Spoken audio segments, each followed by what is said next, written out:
జై శ్రీరామ్ అందరికీ నమస్కారం వెల్కమ్ టు న్యూస్ అఖండ నేను మీ కస్తూరి శ్రీధర్ మిత్రులారా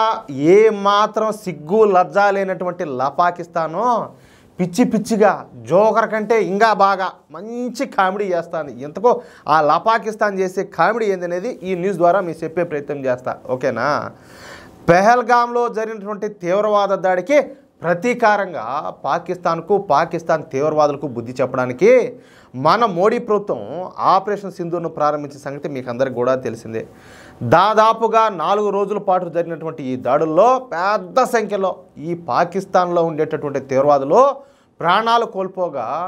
పాకిస్తాన్ యుద్ధ విమానాలు పాకిస్తాన్లో ఉండేటటువంటి రాడార్ స్టేషన్లు అదేవిధంగా గగనతల రక్షణ వ్యవస్థలు పాకిస్తాన్ కమాండ్ కంట్రోల్ యూనిట్లు పాకిస్తాన్కు చెందినటువంటి 11 ఎయిర్ బేస్లు ధ్వంసం అయిపోయినాయి అంతేకాకుండా పాకిస్తాన్ ఎయిర్ ఫోర్స్కు చెందినటువంటి 60 మంది అధికారులు కూడా లేచిపోయినారు అయితే మన భారత ప్రభుత్వం అంతటితో ఊరుకోకుండా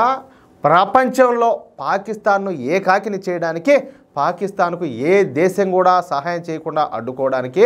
పాకిస్తాన్ను ఐసోలేట్ చేయడానికి వివిధ దేశాలకు 7 అఖిలపక్ష బృందాలను పంపిస్తుంది మన భారత ప్రభుత్వం ఈ 7 అఖిలపక్ష బృందాలకు కాంగ్రెస్ పార్టీ తరపున శశి థరూర్ను అలాగే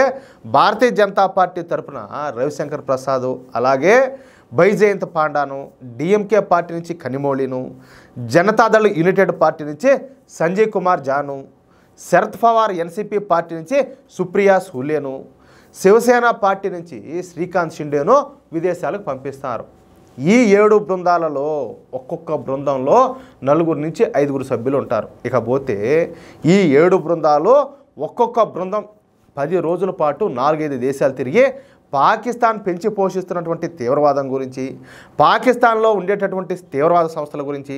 అసలు భారత ప్రభుత్వం ఎందుకు ఆపరేషన్ సింధూర్ ప్రారంభించాల్సి వచ్చింది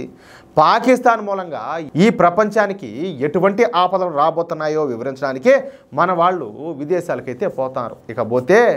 మన వాళ్ళు విదేశాలకు వెళ్తుండడంతో పాకిస్తాన్ కూడా చెప్పాలంటే కామెడీగా తమ బృందాలను విదేశాలకు పంపించాలని చెప్పేసి నిర్ణయం తీసుకునిందంట అంటే పులిని చూసి నక్క వాతలు కదా పెట్టుకున్నట్టు ఆ మారి చేస్తుంది ఇప్పుడు ఇలా పాకిస్తాను తాము పత్తిత్తులమని పత్తి గింజలమని అసలు తీవ్రవాదం అంటే ఏంటో కూడా తమకు తెలియదని ఏదా ఇలా పాకిస్తాన్ వాళ్ళకు అసలు పెహల్గాం అనేటటువంటి ఊరు ఒకటి ఉన్నదన్న విషయం కూడా మాకు తెలియదని అన్యాయంగా భారత్ మా పైన దాడి చేసిందని ప్రపంచ దేశాలకు వివరించడానికి పాకిస్తాన్ కూడా ఒక దిక్కుమాలినటువంటి బృందాన్ని విదేశాలకు పంపిస్తుంది ఏమంటారు చెప్పండి దీన్ని కామెడీ అనక ఏమంటారు దీన్ని ఈ బృందానికి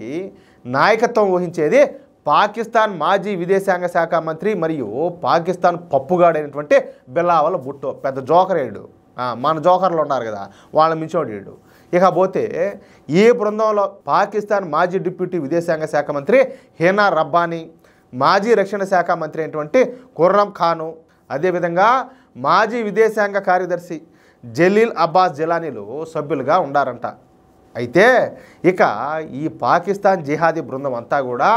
America Canada Britain France Russia Belgium Switzerland Italy Germany వంటి దేశాలకు పోయి అక్కడ భారత మమ్మల్ని కొట్టింది అని చెప్పేసి ఫిర్యాదులు చేసి వచ్చారంట ఎంతగా తిక్కమన్నా కూడా ఒక ఫ్లైట్లకు టికెట్ల కన్నా పడాదో లేదా డబ్బులు లేకపోతే దాంట్లో కూడా ఏమన్నా మళ్ళీ ఇంకొకరి మీద ఏమన్నా ఆధారపడి మళ్ళీ అడుక్కుంటారు ఎందుకంటే తిండి తికాణాలు ముడాకుడుగులు కదా వీళ్ళు ఆ దేశాలన్నీ పోవాలంటే కనీసం విమానంలో ఎక్కాలంటే దానికి కనీసం ఫ్యూల్ వాడాలా కనీసం ఏమన్నా ప్రైవేట్ జెట్స్లో దేంట్లో అన్నా పోవాలంటే వాళ్ళకి డబ్బులు కట్టాలా వీళ్ళకి అసలే తిండి తికాణాలు లేని వాళ్ళు వీళ్ళు ఇంకేంది వీళ్ళు ఆవారంతా బయలు చేసేది ఏంది ఈ కామెడీ అంతా కూడా అంటే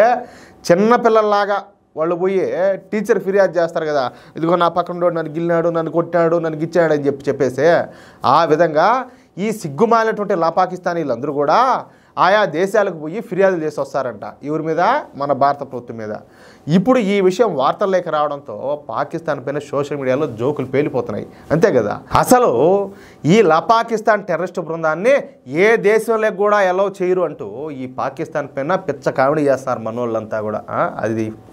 ఏందో అసలు వీళ్ళకు మెదడు తలకాయలో ఉండదో మొహాల్లో ఉండదో అసలు ఆడన ఉండదో లేదో కూడా నాకు అర్థం కావడంలే అంటే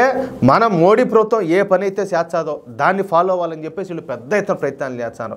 ఎంత ప్రయత్నం చేస్తే మాత్రమో నక్కసింహం అవుతుందా? అవునా కదా? ఒకసారి ఆలోచించండి మిత్రులారా. ఈ న్యూస్ కనుక మీకు నచ్చినట్లయితే ఖచ్చితంగా ఈ న్యూస్ నలుగురికి షేర్ చేయండి. అదేవిధంగా ప్రతి ఒక్కరు కూడా మీ యొక్క అమూల్యమైన అభిప్రాయాలను ఖచ్చితంగా కామెంట్ చేయండి. మరో విషయం ఏంటంటే, ఇంతవరకు మీరు కనుక మన ఛానల్ని సబ్స్క్రైబ్ చేసుకున్నట్లయితే ప్రతి ఒక్కరు కూడా మన ఛానల్ సబ్స్క్రైబ్ చేసుకోండి, సపోర్ట్ చేయండి ప్లీజ్. జై శ్రీరామ్, జై హింద్.